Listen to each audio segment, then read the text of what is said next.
Hey everybody, okay, so this is going to be my top 10 Black Sabbath albums. All Black Sabbath included in this list. Top 10. The next one after this will be my top 10 not Black Sabbath albums, which are solo albums or albums that were post Black Sabbath. All right, so you got to look forward to the next one. Let's get into this one right away. Doing these backwards starting at 10. Never Say Die. I absolutely love Never Say Die. I have loved this album since the first time I heard it. This is a critically underrated album, and you can tell it's a critically underrated album by the fact that it got so much representation at the back to the beginning concert. And when I say so much representation, I mean Metallica and GNR were the two that were busting out songs from this album. Huh? And the title track alone, man, the one Black Sabbath song that is 100% danceable. Without a doubt, man. You can boogie to that one all night long.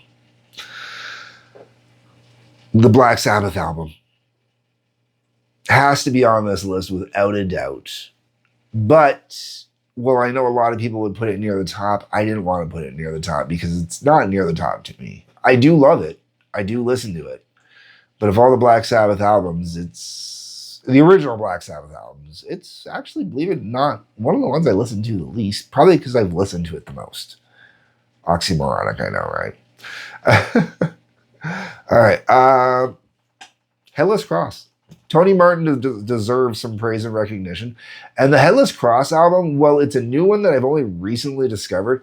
I absolutely love. The title track itself, Headless Cross,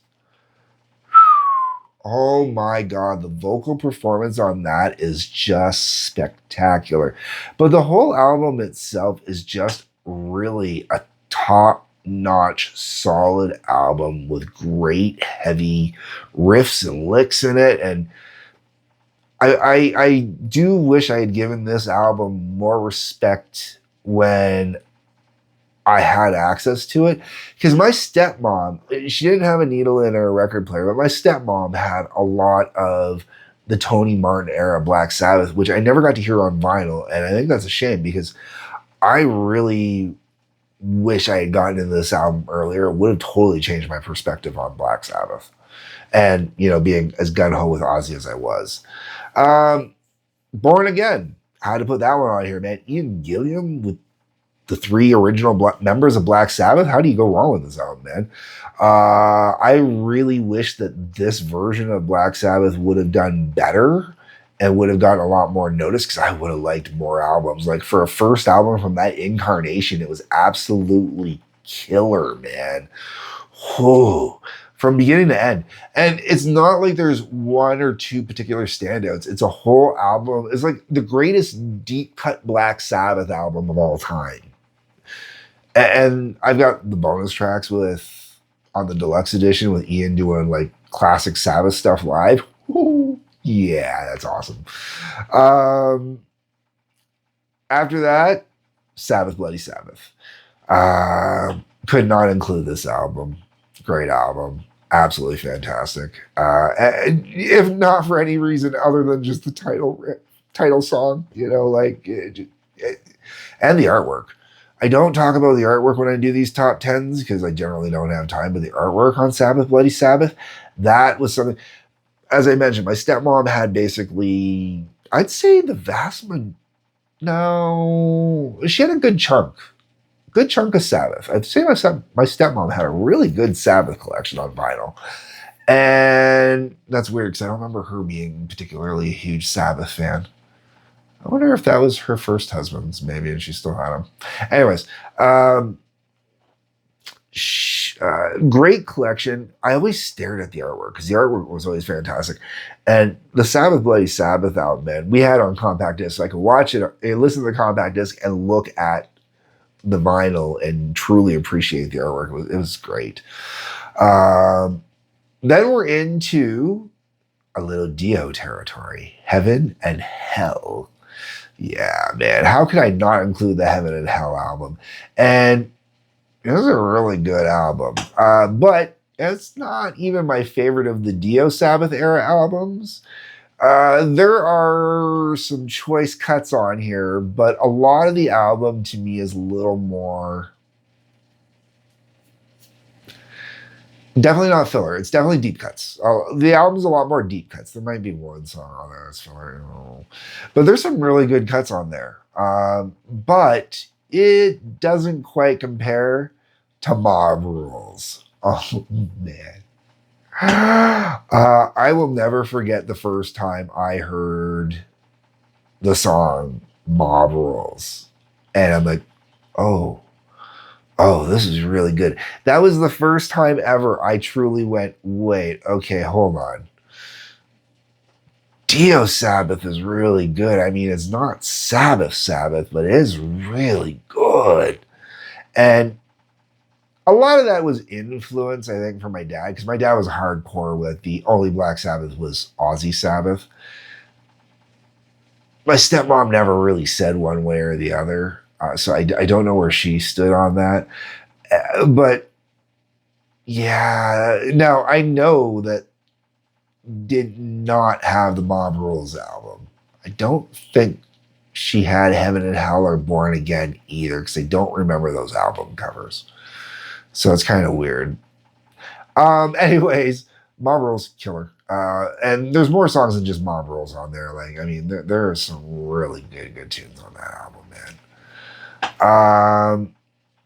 And then the last three songs are all Ozzy, or last three albums, sorry, are all Ozzy albums. Number 3 is Paranoid. I am not putting Paranoid at number 1. It is definitely, without a doubt, Black Sabbath's best album. You know, from beginning to end, it is a perfect 10 album. Never going to argue that. Never, ever going to argue anything differently than Paranoid is a perfect 10 album. But I've listened to it so many times that I really throw on only certain select tracks, and it's usually not the big ones. Or it's not Iron Man and Paranoid. Sometimes I even skip Warpegs. But how do you not include Paranoid on here, the album on here, right? Now, the next album, number 2, was my favorite album for the longest time, and that is Masters of Reality. I absolutely love this album. Always have. Children of the Grave, my favorite song. Embryo. You know, that was a lot of what propelled how much I love this album, was just Children of the Grave on its own. But the album itself is just, it's a top-notch album. You got Sweet Leaf on there. So many good songs on there. So, you know, like beginning to end, it's just a great album. It really is. Not as commercially accessible as the Paranoid album, so I can't quite call it a top 10. And even though it's nothing but great songs and deep cuts, the deep cuts aren't quite the same level as the Paranoid album, but it's pretty damn close. Like, Paranoid's a 10, this is a 9.5. And then we have my favorite Black Sabbath album, and this is actually only in recent years it's truly become my favorite Black Sabbath album. It's only in recent years I've really sat down and been able to listen to this album and really understand how amazing of an album that is, and that is Sabotage. Sabotage is the unsung hero of the Ozzy years. It also contains one of what I consider the greatest Black Sabbath songs that no one knows, Megalomania. It is, without a doubt, just a killer album from beginning to end. There is, for me, even the mellower songs or the fluff songs or the guitar instrumental pieces, they all rock. There's no misstep on this album. It's just pure heavy the whole way through. All right, folks, that's my top 10. What's your top 10? Let me know down below in the comments section. That is what it is for. Hit like button, subscribe button, bell for notifications as well. There's a couple links worth checking out. Peace, love, take care.